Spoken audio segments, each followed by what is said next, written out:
Hello पढ़ाकू, तो मैं आपका वेलकम करती हूँ आपके अपने चैनल पढ़ाकू पे। आप सोच रहे होंगे ये क्या लिखा हुआ है सामने, और हमारा तो बायोलॉजी का क्लासिफिकेशन चल रहा था क्लास 11 का, तो कोई बात नहीं, डोंट वरी, वो भी चलेगा। लेकिन मैं ये वाली वीडियो कुछ बहुत दिनों से बनाने की सोच रही थी, तो आज कोई स्टडी की वीडियो नहीं है, आज है स्ट्रेटजीज़ की वीडियो। तो ये मैं वीडियो बहुत दिनों से बनाने की सोच रही थी, लेकिन मेरे फिर इतना 1 महीने का पूरे जून का ब्रेक हो गया था। फिर क्या कहते हैं, मुझे ये लग रहा था कि पहले मैं आपके चैप्टर्स पढ़ा दूँ, फिर उसके बाद वो करूँगी। लेकिन फिर मुझे समझ में आया कि अगर मैं चैप्टर्स पढ़ा दूँगी तो इस वीडियो का फ़ायदा ही क्या रहेगा। इसलिए मैं इस वीडियो को यहाँ बीच में लाने की सोच रही थी पार्ट 2 के। लेकिन अभी बीच में मेरी तबीयत ख़राब हो गई थी, मेरा गला बिल्कुल बंद हो गया था, मेरा आवाज़ भी नहीं निकल रही थी, इसलिए मुझे थोड़ा सा टाइम लग गया। लेकिन हाँ, आज मैं दवाई खा के थोड़ा अपनी हिम्मत लेके बैठी हूँ कि पहले मैं आपको ये शूट करूँगी, फिर कल को मैं आपको बायोलॉजिकल क्लासिफिकेशन का पार्ट 2 अपलोड कर दूँगी शूट करके। तो आज से यही चलते हैं, क्योंकि आपके लिए ये भी बहुत इंपॉर्टेंट है। पढ़ाई के साथ साथ आपके दिमाग में आपकी स्ट्रेटजी भी होनी चाहिए कि आपको कैसे करना है। तो इसका स्ट्रेटजी है कि आप 90% स्कोर कैसे कर सकते हैं अपने 12th में विदाउट एनी ट्यूशन। इस वर्ड को ध्यान रखना, विदाउट एनी ट्यूशन।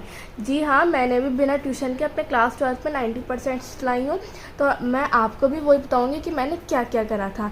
लेकिन इससे पहले मैं आपको डिस्क्लेमर दे देती हूँ कि मैंने बहुत से, जैसे मैं जब छोटी थी तो मैं भी देखती थी कि टॉपर्स अपनी स्ट्रेटजी बताते थे, तो उसमें कमेंट्स में बहुत लोग आ जाते थे जो लिखते थे कि इनकी बातों पे यकीन मत करो, टॉपर्स कभी अपनी रियल स्ट्रेटजी नहीं बताते हैं। तो हो सकता है यार वीडियो वायरल हो या कभी भी जाके कभी, क्योंकि अभी तो इतने व्यूज़ नहीं है, तो प्लीज़ आप मुझे सपोर्ट करें ज़रा और सब्सक्राइब भी करें चैनल को। लेकिन अगर कभी अगर इस पर कमेंट आने लगे कि इस पर अगर आप इस वो मत करें क्योंकि टॉपर्स असली बन बताते, तो मैं आपको बता देती हूँ उससे पहले कि मेरे पास प्रूफ भी है कि मैंने यही स्ट्रेटजी फॉलो करी है। तो आपको मैं प्रूफ दिखाऊंगी। देखिए, यह है मेरा प्रूफ जो पीछे लगा है इसके, तो मैं आपको ये प्रूफ दिखाऊंगी। लेकिन उससे पहले हम आपको स्ट्रेटजी की तरफ लेके चलते हैं। तो without any further ado let's get started. So सबसे पहले हम देखते हैं ये नीचे की स्ट्रेटजी हमारी क्या है।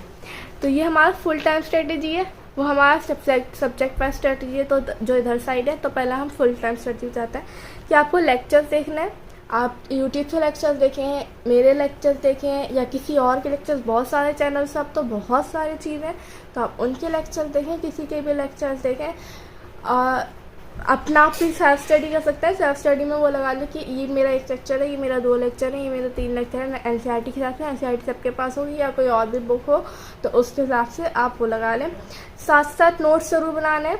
और हाँ, ऐसा नहीं करना है बिल्कुल कि आपको वो करें कि पहले आपने लेक्चर देख लिया फिर बाद में आप बैठ के उसके नोट्स बना रहे हैं, बिल्कुल ऐसा नहीं करना है। आपके पास अगर टाइम है तो मैं आपको बताऊंगी कि आप उस टाइम में क्या करें। लेकिन आपको ये नहीं करना है कि पहले आपने लेक्चर देख लिया फिर आपने नोट्स बनाया। पहले आपको हाथ के हाथ लेक्चर देखना है और हाथ के हाथ नोट्स बनाना है। लेकिन हाँ, अगर किसी को प्रॉब्लम है कि जैसे अगर उसे लिखते हुए याद नहीं होता, तो अगर वो समझेगा देखेगा तो उसे याद होगा, तो उसकी अलग बात है, वो कर सकता है। लेकिन मैं जैसी थी, मुझे तो ऐसी था कि मैं जब लेक्चर देखती थी हाथ के हाथ मैं उसे अपने वर्ड्स में लिखती थी, तो मुझे वो याद रहता था हमेशा की नहीं। आपको भी हमेशा ऐसा करना है, चाहे आप बाद में बनाए या साथ में बनाए, आपको वर्ड नोट जो है अपनी लैंग्वेज में लिखना है, अपने वर्ड्स में लिखना है। दूसरे जैसे नहीं चाइनीज़ वाइनीज़, अपने वर्ड्स में लिखना। राइटिंग कैसी भी हो, मैंने बहुत लोगों को देखा है इतना सजा सजा के लिखेंगे, 5-5 6-6 पेन उसमें लगा देंगे, अंडरलाइन अलग से, हेडलाइन अलग से। ऐसा कुछ नहीं करना है। आपके नोट्स से आपको पढ़ना है और किसी को नहीं पढ़ना है। अगर आपने मेरे नोट्स देख लिए आप लोग डर जाएंगे कि क्या है, बिल्कुल ऐसा है कीड़ा मकोड़ा हुआ है। लेकिन कोई बात नहीं, मुझे समझ में आना चाहिए, बस वो मुझे समझ में आ जाता है तो बहुत काफ़ी है। बस यही होना चाहिए। ऐसा कर नहीं होना चाहिए कि आपको बहुत सजा सजा के लिखना है, जैसे आपके प्रिंट होंगे वो नोट्स और बुक्स बनेगी, ऐसा कुछ नहीं। अगर आप कभी फेमस हो गए या आप टॉपर बन गए या किसी चीज़ को आपने टॉप कर लिया तो आप दोबारा लिख लेना, कोई बात नहीं, बहुत टाइम होगा। जब अगर टॉपर बन गए तो पढ़ने की ज़रूरत पड़ेगी, पैसे तो ऐसे ही आ जाएंगे, तो आप दोबारा लिख लेना, उसे कोई बात नहीं। लेकिन अभी आपको ऐसा नहीं करना है, बिल्कुल सजा सजा के आप टाइम वेस्ट कर रहे हैं। 1 घंटे में 1 पेज लिखना है, ऐसा बिल्कुल नहीं करना है, समझना है। 5 मिनट में 1 पेज हो जाना चाहिए, ऐसे करना है। ऐसा भी नहीं करना है, ऐसे बहुत जल्दी हो जाएगा। लेकिन हाँ, आपको साथ में नोट्स बनाना है। और किसी को प्रॉब्लम है कि उसे लिखते हुए याद नहीं होता, उसे देख के याद होता है, तो उसकी अलग प्रॉब्लम है, वो लेक्चर देख ले फिर बाद में नोट्स बना ले, ठीक है। वैसे ज़्यादातर सबको लिखते हुए याद हो ही जाता है, तो आप नोट्स बनाएं हाथ के हाथ लेक्चर के साथ। तीसरा पॉइंट यह है, कंप्लीट करना है आपका फुल सिलेबस नवंबर तक, ठीक है। आपको नवंबर तक अपना फुल सिलेबस कर देना है। मिड नवंबर या लास्ट नवंबर आप कभी भी कर सकते हैं। मैंने भी अपना मिड नवंबर में करा था, क्योंकि मैंने भी लेट ही शुरू करा था। शुरू में मैं थोड़ा मतलब फ्री थी, मुझे इतना वो नहीं था कि हाँ 12th में मुझे इतना स्कोर करना है या नहीं है, मेरा कोई टारगेट वारगेट नहीं था। तो लेकिन बाद में मेरा जुलाई या अगस्त से टारगेट बना था, तो मैंने जब से इसे फॉलो करा था अपनी स्ट्रेटेजी का, और मैंने नवंबर तक सिलेबस कंप्लीट कर लिया था। अब आप सोचेंगे नवंबर तक कैसे आप कंप्लीट करें। अगर आपने अभी तक कुछ नहीं पढ़ा है, वैसे थोड़ा बहुत तो पढ़ा हुआ है क्योंकि आपके मुझे लगता है एक एग्ज़ाम हो भी गया होगा जून से पहले, तो लेकिन अगर आपने थोड़ा कुछ भी नहीं पढ़ा है तो आप अपना उस हिसाब से पढ़ें जो इस टाइम चैप्टर होना चाहिए। जैसे अगर जुलाई है तो आई थिंक जुलाई में मुझे लगता है 3rd या 4th चैप्टर तो होना चाहिए, क्योंकि एक एग्ज़ाम में 1 और 2 आ जाते हैं ऐसी। और जो पहले के चैप्टर अगर आपको वैसे पढ़े हो या नहीं पढ़े हो तो आप वन शॉट से देखें। और जिनके पास टाइम था कि वो पहले लेक्चर देखते थे और फिर बाद में नोट्स बनाएंगे, उनका क्या है, आप लेक्चर के साथ नोट बनाएं। फिर जो आपको बाद में टाइम है, जिस टाइम आप नोट्स बनाते हो उस टाइम आप वन शॉट लेक्चर देख लें पहले वाले चैप्टर्स का। सिंपल बात है। और नहीं आपके पास ऐसा टाइम, आप हाथ के हाथ ही नोट्स बनाते लेक्चर के, तो आप संडे के दिन फ्री रहें, क्योंकि संडे के दिन मैं भी नहीं पढ़ती थी और ना ही आपको पढ़ना है, थोड़ा फ्री रहना है। तो आप संडे के दिन बस वन शॉट लेक्चर कितने का होता है, 1-1.5 घंटे का, हद से हद 2 घंटे का होगा, तो आप बस वो देख लें पूरे दिन में। इतना तो टाइम होगा आपके पास कि आप पूरे दिन में 1-2 घंटे का लेक्चर देख लें, तो आपको बस वो देख लेना है, ठीक है। और इतने ज़्यादा चैप्टर अभी बैकलॉग में नहीं है, आई थिंक 3 to 4 होंगे या 1 to 2 होंगे, बस इतने से ज़्यादा नहीं होंगे। तो आपको इस हिसाब से चलना है। और आपको एक प्लानर बना लेना है कि चैप्टर वाइज प्लानर, कि आपको एक चैप्टर को कितने दिन देना है, तो आप उसके हिसाब से भी पढ़ सकते हैं। जैसे मैंने बना रखा है, मैं आपको दिखाऊंगी अभी सब कुछ, ठीक है। अब हमारा क्या है, रिवीजन करना है हमें एटलीस्ट 2 टाइम्स। आपको नवंबर के बाद एटलीस्ट 2 टाइम्स तो रिवीजन करना है। जैसे हमारे जो एग्ज़ाम्स थे वो अब लास्ट फरवरी में थे, है ना, लास्ट फरवरी में। तो मैंने मिड नवंबर तक मैंने वो कर लिया था अपना सिलेबस कंप्लीट। तो हाफ नवंबर तो मैं फ्री रही थी, मतलब दिसंबर पूरा मतलब पूरी नवंबर, मिड नवंबर से लास्ट नवंबर तक मैं फ्री रही थी, मैंने कुछ नहीं पढ़ा था। फिर उसके बाद हाँ मैंने दिसंबर, जनवरी और हाफ फरवरी, क्योंकि 15 फरवरी से फिर मैंने एग्ज़ाम का रिवीजन स्टार्ट करना शुरू कर दिया था, मतलब एंड वाइज, जिसका सबसे एंड में तो उसका मैंने करना स्टार्ट कर दिया था रिवीजन, ताकि मैं भूल ना जाऊँ उसे। तो मैंने मिड फरवरी तक रिवीजन 2 बार करने की कोशिश करी थी, लेकिन हाँ मेरा दूसरी बार वाला में कुछ चैप्टर्स रह गए थे जो नहीं हो पाए थे, तीनों बुक्स के, ठीक है। तो बस थोड़ा सा नहीं हो पाया था, लेकिन कोई बात नहीं, एटलीस्ट मैंने करा था 1.5 तो हो ही गया था मेरा। और फिर जब मैंने एग्जाम टाइम का रिवीजन करा था, जब हो गया था मेरे सारे चैप्टर, क्योंकि उस टाइम तो करने ही करने थे सारे। तो मैंने 15 फेब से अपना वो रिवीजन छोड़ दिया था और ऐसा वाला रिवीजन शुरू कर दिया था। उसकी स्ट्रेटेजीज भी मैं आपको बाद में बताऊंगी जब एग्जाम टाइम आएगा, इसलिए अभी उस पर कोई फोकस नहीं करता, अभी इस पर फोकस करता है, ठीक है। थर्ड है हमारा, बस आपको रिवीजन 2 टाइम्स तो करना है। अभी हमारा वर्क स्मार्टली नॉट हार्डली, आपको हार्ड वर्क नहीं करना, स्मार्ट वर्क करना है। ऐसे नहीं करना पूरे दिन बैठे हैं, स्कूल गए, स्कूल से आए, फिर पढ़ने बैठ गए, फिर पढ़ते रहे रात तक, फिर सो गए, फिर सुबह उठे, फिर स्कूल गए, फिर पढ़ने। ऐसे कुछ नहीं करना, ये बहुत हार्ड वर्क है। हार्ड वर्क कभी पे नहीं करता है, स्मार्ट वर्क हमेशा पे करता है आपको, ठीक है, हमेशा रिस्पेक्ट दिलवाता है, हमेशा आपको पे करता है, ठीक है। स्मार्ट वर्क करना है आपको, कैसे करना है, आपको फोकस के साथ पढ़ना है, आपको कम टाइम के लिए पढ़ना है, लेकिन फोकस के साथ पढ़ना है। लेकिन ये नीचे वाला पॉइंट बिल्कुल इसकी तरह है कि आपको study for only 3 to 4 hours, ठीक है। आपको 3 to 4 आवर्स ही पढ़ना है, ज़्यादा नहीं पढ़ना है। कि लोग टॉपर्स इंटरव्यू कहते हैं मैंने 7 to 8 आवर्स पढ़ा था, मैंने 10 to 12 आवर्स पढ़ा था, ऐसा कुछ नहीं करना है। आपको अपना 3 to 4 आवर्स पढ़ना है फोकस के साथ। आप बिना फोकस होके 10 to 12 आवर्स पढ़ेंगे और फोकस होके 3 to 4 आवर्स पढ़ेंगे, वो आपके इक्वल है, ठीक है। Focus 3 to 4 hours is equal to unfocus 10 to 12 hours. समझ में आया, मैथ्स की इक्वेशन बनी, थोड़ा समझिए, बिल्कुल आ जाएगा समझ में। तो आपको फोकस के साथ ओनली 3 to 4 आवर्स पढ़ना है, जो मैं भी ऐसे ही पढ़ती थी, मैं सिर्फ 3 to 4 आवर्स पढ़ती थी फोकस के साथ। मैं टीवी देखती थी, मैं मोबाइल देखती थी, मैं बाहर जाके एंजॉय करती थी, मैं अपने मम्मी पापा के साथ बैठ के एंजॉय करती थी, मैं हर चीज़ करती थी, लेकिन फोकस के साथ पढ़ती थी 3 to 4 आवर्स। और उसके बाद सिर्फ मैं एंजॉय करती थी, सिर्फ मैं एंजॉय ही करती थी, ओके। तो आपको भी सेम टू सेम ऐसे ही करना है। और एक बात और, आपको स्मार्ट ऐसे पढ़ना है कि आपको ऐसे नहीं करना, ये वाली बुक भी दे दो मुझे, ये वाली बुक भी दे दो, ये वाली बुक भी दे दो, ये वाली बुक भी दे दो, ये वाली भी दे दो, पूरे टेबल पर आपने बुक्स फैला ली और देख रहे पढ़ रहे हैं। ये स्मार्ट वर्क नहीं है, ये हार्ड वर्क से भी ज़्यादा हार्ड वर्क है। आपका दिमाग जो है ना चकरा जाएगा। सिर्फ आपको एक ही बुक लेनी है, एनसीईआरटी। अगर आपको फिजिक्स को कुछ क्वेश्चन प्रैक्टिस करना है तो आप ले सकते हैं, लेकिन ज़रूरत नहीं पड़ती है, क्योंकि आपके एनसीईआरटी के ही सॉल्व नहीं हो पाएंगे, इंटरनल में एग्ज़ाम आ जाएगा, तो इसलिए ऐसा कोई ज़रूरत नहीं है आपको ले। लेकिन अगर आप चाहिए तो आप ले सकते हैं। मैंने तो बेवकूफ़ी करी थी लेके, मैंने नई प्रदीप की बुक ली थी वॉल्यूम 1 और 2, लेकिन वो मेरी बकवास बिल्कुल नई ऐसी ही रखी है, तो मैंने उसे, वो बकवास नहीं है, वो बहुत अच्छी है। मैंने थोड़ा सा उसके 12th के बाद देखा था कि कैसी बुक है, तो लेकिन वो बहुत अच्छी बुक है, बहुत अच्छी है, लेकिन मेरे इसमें यूज़ में नहीं आई वो, इसलिए वो मेरे लिए टाइम ख़राब ही रही, मेरे सारे पैसे उसमें वेस्ट हुए थे। ठीक है, चलो आगे बढ़ते हैं। आपको हर सब्जेक्ट पढ़ना है एक दिन में, थोड़ा थोड़ा आपको एक एक सब्जेक्ट पढ़ना है। कैसे पढ़ना है अभी मैं आपको अपना दिखाऊंगी, तो आप उस पर देखना। आपको हर सब्जेक्ट एक दिन में पढ़ना है, छोटे छोटे पार्ट में।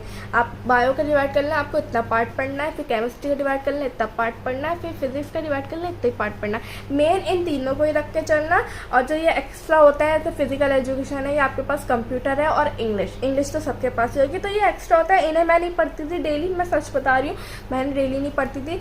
जिस दिन मेरा कोई एग्जाम होता था, जैसे हाफ ईयरली या पीए जो पार्ट वाइज टेस्ट होते हैं वो होता था, तो मैं उससे 3 दिन पहले या 2 दिन पहले जो है ना यूट्यूब पर उसके लेक्चर देख ली थी। अब बहुत लोग सोचेंगे बताओ फिजिकल एजुकेशन इंग्लिश के कोई लेक्चर देखता है, लेकिन हाँ मैं देखती थी, क्योंकि मैं उससे शुरुआत में नहीं पढ़ती थी। जो लोग शुरुआत से पढ़ते हैं वो शायद नहीं देखते होंगे, लेकिन हाँ मैं देखती थी, क्योंकि वो दिमाग में मेरा सारा बैठ जाता था। फिर उसमें मैं अपने वर्ड्स पर जाकर उसका आंसर लिख देती थी, और मेरा उसमें भी बहुत अच्छे मार्क्स आते थे, जो जब ही मेरे 90% बैठे हैं। इसलिए अगर आप मेरी तरह चलेंगे और इसे शुरुआत में नहीं पढ़ेंगे, तो बस आप एग्ज़ाम से एक या 2 दिन या 3 दिन पहले आप उसके लेक्चर्स देख लेना, और उससे आपको बहुत अच्छा समझ में आ जाएगा। फिर उसे अपने वर्ड्स में लिख देना। आपको इसकी प्रैक्टिस करनी है, अपने वर्ड्स में लिखना है। मैं हमेशा से ट्यूशन नहीं पढ़ी, इसलिए मुझे अपने वर्ड्स में लिखना आता है, लेकिन अगर आपको नहीं आता है तो आप अपने पहले नोट्स से शुरुआत करें। आप नोट्स को अपने वर्ड्स में लिखें, फिर जाके आपको भी प्रैक्टिस हो जाएगी और आप भी लिखना फिर शुरू कर देंगे अपने वर्ड्स में। अगर आप जितना अपने वर्ड्स में लिखेंगे उतना आपके लिए बेनिफिट करेगा वो। ठीक है, फिर लास्ट से आपका मेक डेली टारगेट्स, आपको डेली टारगेट्स बनाना है। अब मैं आपको अपना प्रूफ दिखा देती हूँ, क्योंकि वो मेरा प्रूफ और डेली टारगेट्स का है। तो पहले आपको मैं अपना प्रूफ दिखाती हूँ, क्या प्रूफ है। ये देखिए, ये मेरी कॉपी है, ये अक्टूबर से स्टार्ट हुई है, क्योंकि मेरी पहली वाली जैसे मैं डेली टारगेट्स बनाती थी वो खत्म हो गई थी। पहले मैं आपको दिखाती हूँ ये चीज़। ये देखिए, मैंने एक एक चैप्टर को डिवाइड कर लिया था कि मुझे उसको कितने दिन में पढ़ना है। ठीक है, और फिर मैंने मिनिमम पूरा डिवाइड कर लिया था इसके कितने दिन लगेंगे। तो अक्टूबर से मुझे फिजिक्स में 37 डेज रह गए थे, जिसे मैंने और जल्दी कंप्लीट करा था, क्योंकि फिर वो कम रह गया था थोड़ा, लेकिन अक्टूबर की शुरुआत से थे या मिड से था, तो इसलिए मुझे उसे जल्दी कंप्लीट करना था। देखिए, ये मेरे कुछ ऐसे डेली टारगेट्स थे। मैं पहले उसकी डेट डालती थी, और ये टाइम वाइम तो आप नहीं डालना, ये मैंने गलती करी थी, लेकिन आपको नहीं डालना है। लेकिन मैं आपको ये दिखा देती हूँ, मैं 5 बजे बैठती थी और 9 बजे मेरा हो जाता था। इससे पहले ही हो जाता था, क्योंकि मैं थोड़ा जल्दी कंप्लीट कर लेती थी टाइम के हटा के। तो मैंने डिवाइड करा था बायो के, मुझे बायोटेक के 2 वीडियो, केमिस्ट्री का 1 वीडियो, और फिज़िक्स का हाफ वीडियो। मैं ऐसे करके अपना पार्ट बना लेती थी कि मुझे इतना पढ़ना है। देखिए मेरा पूरा ये है, देखिए ये दूसरा, ये तीसरा, ये देखिए सारे मेरे ऐसे ही लिखे हुए हैं। ये देखिए, ये सब देखे, और देखिए 30 नवंबर यहाँ लास्ट डेट, 15 नवंबर यहाँ लास्ट डेट डली हुई है। मैं दिखा देती हूँ आपको, 15 नवंबर यहाँ लास्ट डेट डली हुई है। उस दिन मेरा सारा कुछ कंप्लीट हो गया था, सारा चीज़ कंप्लीट हो गई थी, और मेरा पूरा सिलेबस कंप्लीट हो गया था 15 नवंबर तक। देखिए बिल्कुल ठीक मिड नवंबर तक मेरा सारा सिलेबस कंप्लीट हो गया था।